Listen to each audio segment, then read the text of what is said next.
yourself a cold one. Let's strike 'em, huh? And listen to Ross Tucker break down the top college prospects on another tasty edition of The College Draft.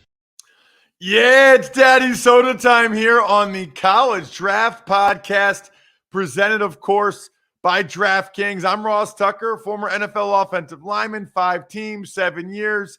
Got a bunch of podcasts. Ross Tucker Football Podcast is daily. Everything you need to know going on in the NFL from a former player's perspective. We've got the Even Money Betting Podcast, which is Google anywhere. Anywhere, I don't care. Google, search, whatever, top 5 NFL gambling, NFL betting podcasts. Pretty confident will come up. Fantasy Feast with Joe Dolan is awesome.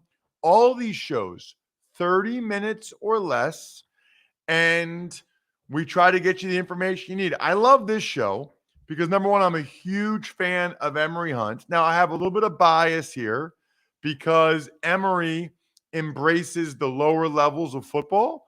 So, well, first of all, I just think Emory's an awesome guy. Secondly, there aren't many people that I can honestly say I think this guy works harder than me and loves football more than me. Emory might be like the only one. He's unbelievable. And I like that he embraces lower levels of football. He loves high school football like me. He loves lower college football like me. So Emory and I are brothers from another mother. And I love having him as my co-host on the show. This is what you need to do. Check him out on social media at FBallGamePlan on Twitter. Follow and subscribe to Football Game Plan on YouTube. And then get the draft guide. Because if you're into this show, you're into the draft, which means you want to know who your team takes or should take. And then when they get the undrafted free agents, no one will have as many scouting reports on the undrafted free agents that your team signs as Emory. It's footballgameplan.com/2023 draft guide. I'm Ross Tucker, former NFL offensive lineman at Ross Tucker NFL. You can follow us at Ross Tucker Pod. You can watch the show, youtube.com/Ross Tucker NFL, like I know a lot of you do. And Emory, you had a doozy, man. Was it 7 OTs? 7 OTs between Monmouth and Rhode Island. And here's on Monmouth's homecoming. And first of all, disappointed in the Monmouth student section. They recently built these 2 temporary stands in the end zone for the student section, packed. By the time we got to the third quarter, where the hell the students went? They were gone, and they missed the thriller of a game. It was like, what's going on? The stands were packed.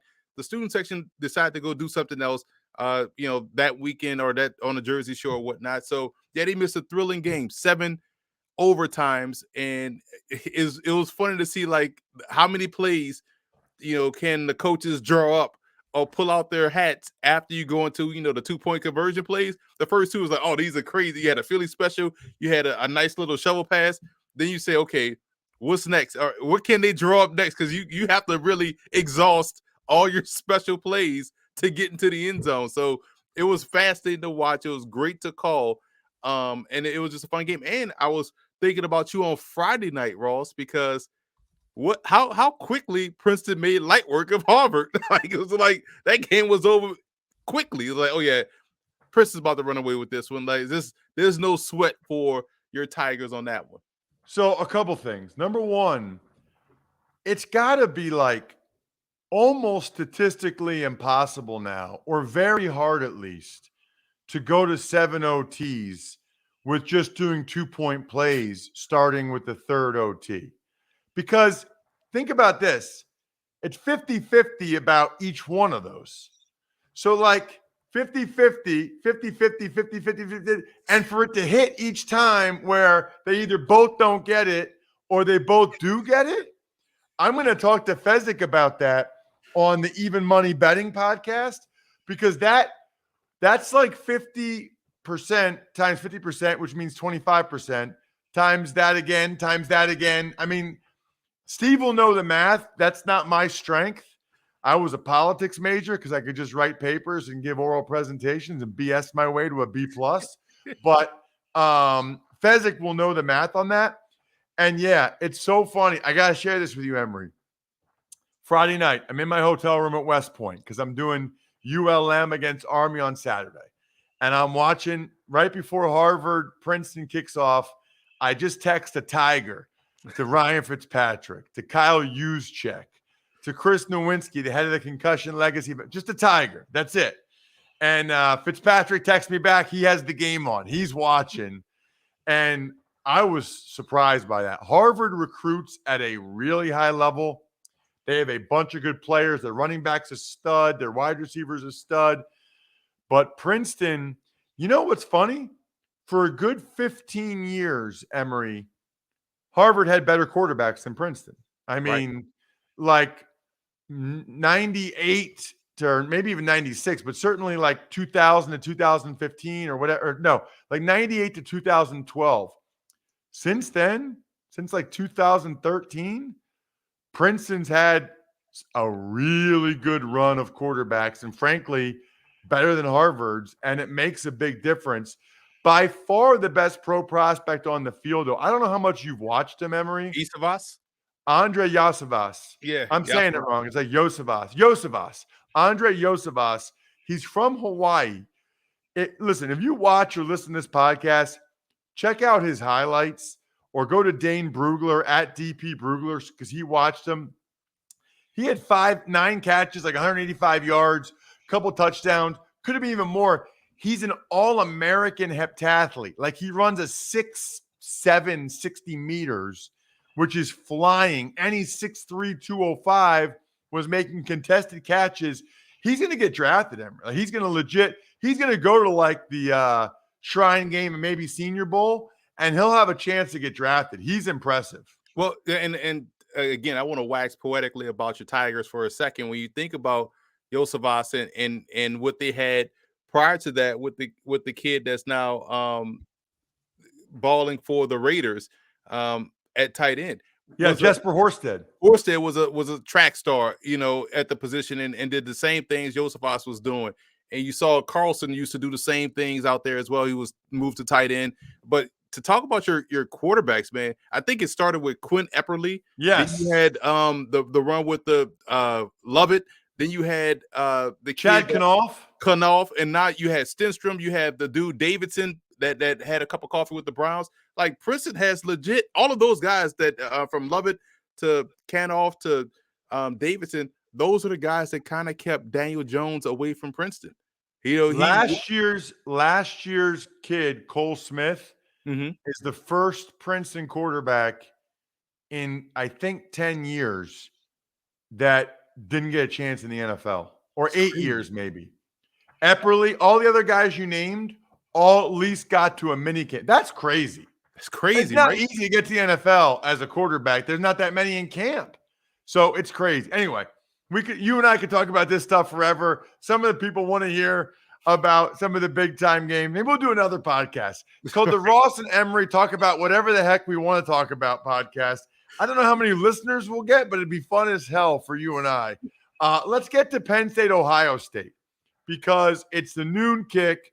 It's a major matchup. A lot of talent for both teams. Ohio State is favored by 15 at Penn State, and they're favored by 15, loaded with pro prospects. Wow, you like the other running back for Ohio State? Because I know more about Travion Henderson, but let's talk about, how do you say Williams' first name? Mayan, okay. Yeah, and here's the thing. We know Travion Henderson is the superior back and the stud, right? But he's only a sophomore, so a true sophomore, so he's not eligible to be in the draft. But I can't help but watch Mayan Williams and see myself, because we're the same size, same weight, 5'9", 225, and we played the same game. I feel like this guy is going to be so productive as a pro player, because these backs kind of remember CJ Anderson that played for the Broncos, or those type of backs like what we see in Baltimore now with Gus Edwards, not Gus Edwards, J.K. Dobbins, not J.K. It's the third back that played with Atlanta last year. From Mike Davis. All of these guys like him tend to really do fine job of sticking around the NFL because they are productive runners. They don't waste movements in the backfield. They get what is blocked, and they also have the knack to get stronger as the game goes on. So he provides a perfect complement to Travion Henderson, because you look at someone like Mayan Williams and you think, man, he could be my 4-minute offense guy. He could be my closer. He could be what Jordan Howard has been in his career when they had Tariq Cohen, to when they now had Miles Sanders in Philly. I think he's now with New Orleans.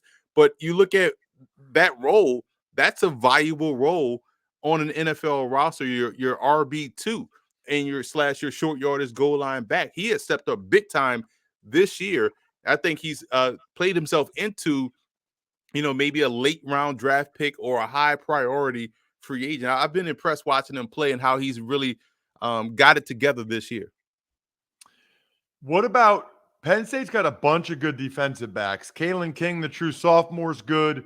Joey Porter Jr. is going to be a first-round pick. I like that you want to talk about another one of their safeties. Last year it was Brisker. This year it's Jair Brown.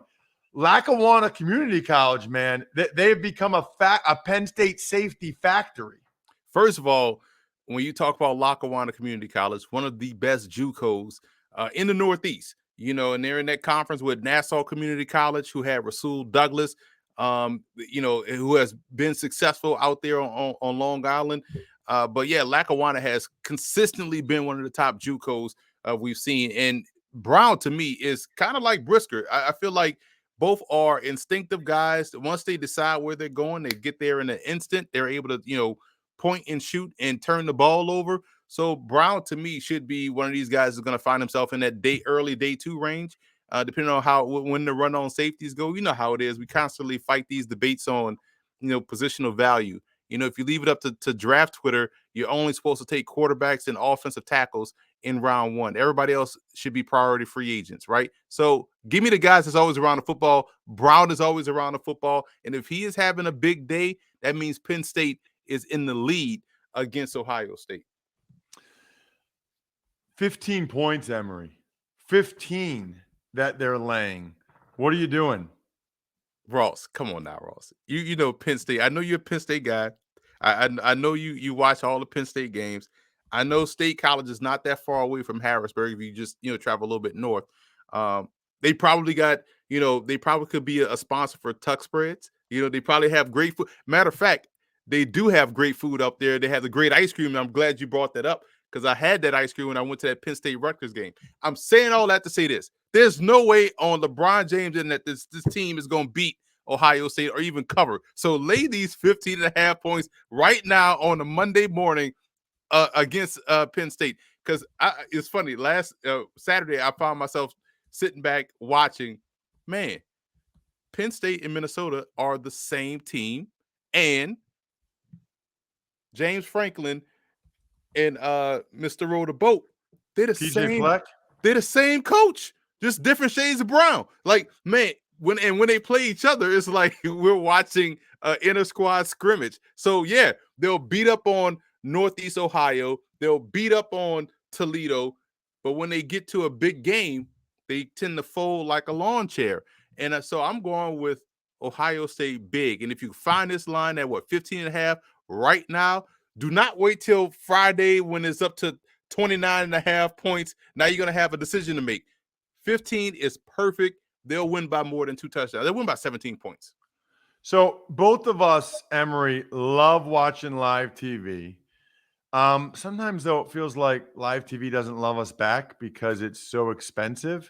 Now you can get the TV you love for a price you'll love, thanks to our friends at Sling TV.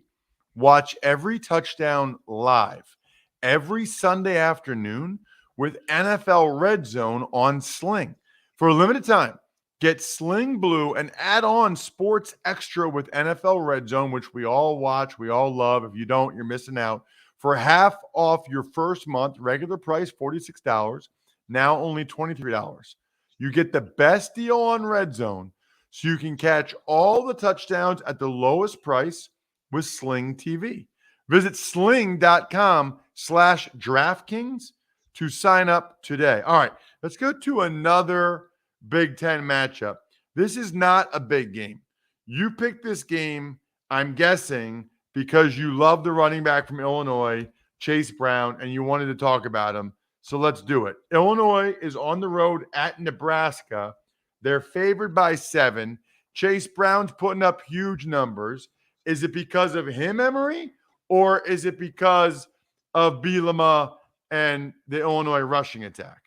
It's because of the 16th ranked Illinois Fighting Illini. When have we ever been able to talk about a ranked Illinois team, right? You got to go back probably to the Juice Williams days, the Rose Bowl team, Juice Williams and Rashad Mendenhall, back when Illinois was relevant. So it's good to see Illinois in the top 25 and a good team, by the way. But yeah, Chase Brown is also the byproduct of that because of how well he's rushing the football and what they're doing running the football. He's a very elusive back, good quickness, good burst, and helps keeps their offense on pace, and actually is being has been a nice addition for Tommy DeVito, who is a completely different player than he was at Syracuse. He's playing better now, complementary football. Brown is the reason why this game is important, but also because Nebraska, quiet as kept, they got a receiver in Trey Palmer who's really good in his own right, former LSU transfer, and he is someone that no one is talking enough about, because once he has the football in his hands, he turns to a kickoff returner, turns to a punt returner, and when you have that foundation of return skills in your background, it makes your route running that much more impressive, because you're going to always be able to get open. You know how to manipulate space, and you know how to create separation. He is a dynamic player, and he's probably going to see his stock skyrocket as we get toward the draft because of what he can do athletically on the field. So he made a bunch of plays against Northwestern in that opening week 0 game or whatever. Nebraska, I thought they were moving the ball with the quarterback and with these new receivers and Whipple as the OC, and then somehow they still lost that game to Northwestern, who, by the way, is bad. Right. Northwestern is bad. And somehow they still lost that game. Not great. Not great at all. All right. Illinois is only laying 7, though, on the road. Only 7. What do you think, Emory? Oh, that's a hard number. There's no hook to really help you out here. So I'm gonna go with Nebraska plus the points. I kind of like the offense here. I feel like Illinois can beat them, but it's gonna be a dogfight against this Cornhusker football team. So I'm gonna take Nebraska in the points. Okay, let's get to. Isn't it funny that at some point they were told they're not allowed to call it the world's largest cocktail party, right? Right. That was like a. Why is that? Because of drinking and I don't know. We've gotten dumber as we've gotten older. Like, that should have just stood, because we still call it the world's largest cocktail party. What's wrong with calling it that? You don't have to have a cocktail at a cocktail party. Bingo. You could have fruit. You could have cheese. You could have, a soda. You have a beer. Exactly. You don't need to have a cocktail. I mean, that is not good for our society when those are the things we're concerned about. Those are the things that we're trying to change. Listen, if somebody knows something that I don't, and I'm missing some information here, and it really adversely affected something, let me know. I sure don't get it. Florida is getting 22 points. 22. But right now we're talking about some of the studs in this game.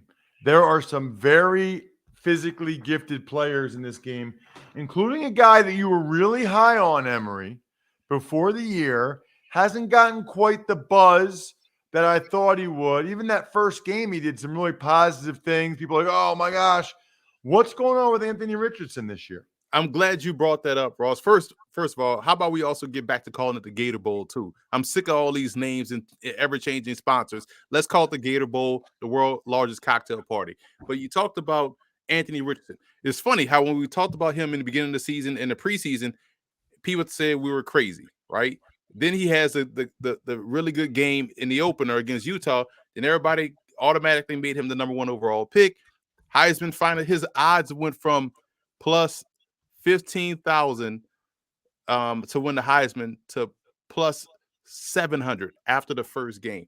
That's crazy, right? So then he had the struggles. But what you don't understand, or most people don't understand, is the fact that when we're talking about prospects, we're talking about projection, height, weight, speed, athleticism, upside, all of those things. He's still my number one quarterback. I don't care what the season is saying, but you're looking at it from a scouting perspective. But you like to see the progression. And their offense is not asking him to throw the football a lot. And so because of that, when you do throw the football, it makes every pass critical. And I feel like because of what we are now in the microwave society and how we watch games on Twitter, it's like every pass is over critique, but not realizing the why. It's almost like an option offense where they don't throw a lot, but when they do, the emphasis on completions are stronger than your average game where you're going to throw the football 35 times. But if you rewind back to the Tennessee game where he had to throw the football to keep the Gators in it, he was going toe-to-toe with Hendon Hooker. So he can do what you're asking him to do. We just hadn't seen it. He's going to have to do it in this game against Georgia. Georgia has like 3 first-round caliber tight ends. I don't know how that happens. They got the Brock Bowers kid who will be a first-round pick, Eric Gilbert, who's very talented, and then they've got Darnell Washington as well. Is that the huge one? Is that the kid that's like gigantic? That's the one that looks like a creative player out there on the field. You're like, wait a minute, why is this basketball player dressed up in football equipment? That's what it looks like, and it's funny because he is someone that just is physically imposing, but because Bowers is Bowers and Gilbert, is someone that they like, and even the true freshman that they have out there as well is another really good tight end. But Washington, I think, will be a better pro than a collegian because he's going to get more opportunities. You think about Jelani Woods, who was the large tight end coming out of Virginia that's now with the Indianapolis Colts. I see the same pathway for success for Washington because of his height, his ability, and his skill set. I feel like there's only one football, and there's only so many opportunities for the tight end to get involved. I feel like, he's going to end up being a guy that's going to go in, late day 2 and find himself in an offense, and he's going to thrive. So I like Washington as a prospect. 22 points. More than 3 touchdowns, Emory. Florida is getting 22 points in a rivalry game with your guy, Billy Napier, as the coach. What are you doing? Dogs or Gators? And Anthony Richardson had his worst game of his career last year in his first start against Georgia. Like, he threw a pick 6. The game got out of hand pretty quickly. So redemption is always a great thing in football. 22 points seems like a lot, man. But Georgia loves to slowly choke out their opponents like a boa constrictor. So I'm going to say 22 is not the number. 21 may be the number. So in that case, take Florida and the points. Love it. Yeah, that's a lot, man. I mean, I it's interesting because like the Ohio State spread, the Florida Georgia spread, you never see spreads like that in the NFL. Like, that would never ever happen, that many points. Football season, by the way, means it's Labatt Blue Light season. I just got 4 30-packs of Labatt Blue Light. Delicious. No better way to watch your team on game day than with the pristine Canadian goodness of a cold Labatt Blue Light in hand. Stock up, be the MVP of your tailgate, and share a Labatt on game day with your crew. Always enjoy responsibly. Beer, 2022 Labatt USA, Buffalo, New York. All rights reserved. Labatt, registered U.S. trademark of Labatt Brewing Company, Ltd. All right, Emory, last but not least, we got a matchup of a couple of longtime HBCUs. Obviously, Jackson State has Deion Sanders and a bunch of talent. They're hosting Southern. College Game Day is there. Tell me about Southern's edge defender, Jordan Lewis, first. Jordan Lewis is someone that has been on the NFL radar for quite some time. I thought he was going to jump in the transfer portal, but the good part about it, Coach Dooley, the new head coach over there at Southern, my former high school coach, is now the head coach for the Jaguars. First of all, he is the best dressed college football coach, period. You'll never find someone that will be well dressed with the ascot, the blazer, the pocket, all-time swag. He was able to convince Jordan Lewis to come back to Southern, stay at Southern. We saw him bulk up a little bit more. He's going to be an outside linebacker at the NFL level, but he's playing defensive end for Southern. Constant nuisance. So he's going to be in the backfield all throughout the game. Jackson State's revamped offensive line will have to make sure he doesn't have a huge day because he can disrupt a game plan and also create opportunities for Dumas, a guy that transferred in from Prairie View A&M, who is there, Jason Dumas, who's their pro prospect. He's now on that D line with Southern's Jordan Lewis. But Lewis is someone that you definitely want to watch. On the other side, Aubrey Miller has been a stud. I think he was a preseason defensive player of the year in the SWAC. Fantastic linebacker. And he's one of these linebackers that's looking to hit. And he's someone that is going to seek and destroy. He's going to blow up your run game. He's active in terms of pursuit. And like, you know how you see some guys get into the backfield and the back or the quarterback changes direction and that backer just blows up, right? They just explode because they can't change direction. This dude is pursuing with the purpose. He gets to the target and he's not bad in coverage. So I feel like he can play that inside backer in a 3-4 or that weak side backer in your traditional 4-3 or whatnot. So I feel like two good defenders in this game, and a lot will be made about the offense, but the defense will reign supreme in this one. I don't know that there's a spread yet, Emory, on Monday morning for an FCS game between Southern or Jackson State. I'm assuming Jackson State's the better team. They are. Shedeur Sanders legit is a pro prospect. The quarterback, Deion Sanders' son. They got Shiloh Sanders back healthy. I want to say 3 games ago. He's now getting his sea legs underneath him. He's a hard-hitting safety. So overall, collectively, Jackson State is the better team. They'll win this game, and they can't lose these big games. They didn't lose last weekend against Campbell, which was a big game for their homecoming because people want to see them play out of and out of conference PWI institution. And now they got game day down there. They can't lose this game, and I don't think they will. They've been dominating SWAC opponents, and I think that continues. I think they take care of business here against Southern. Whatever the spread may be, lay those points with Jackson State. Check this man out on social media at FBall Game Plan. I'm at Ross Tucker NFL. We are at Ross Tucker Pod. He's got the great football game plan on YouTube. We're youtube.com/Ross Tucker NFL. Never too early to sign up to get the draft guide, so you don't have to worry about it later. You know you're covered. Footballgameplan.com/2023 draft guide. Other than that, the keg is kicked. We're all tapped out. Thanks for listening to the College Draft Podcast. Make sure to also subscribe to the Ross Tucker Football Podcast, Fantasy Feast, Even Money, and the Business of Sports. All available at Apple Podcasts, rosstucker.com, or wherever podcasts can be found.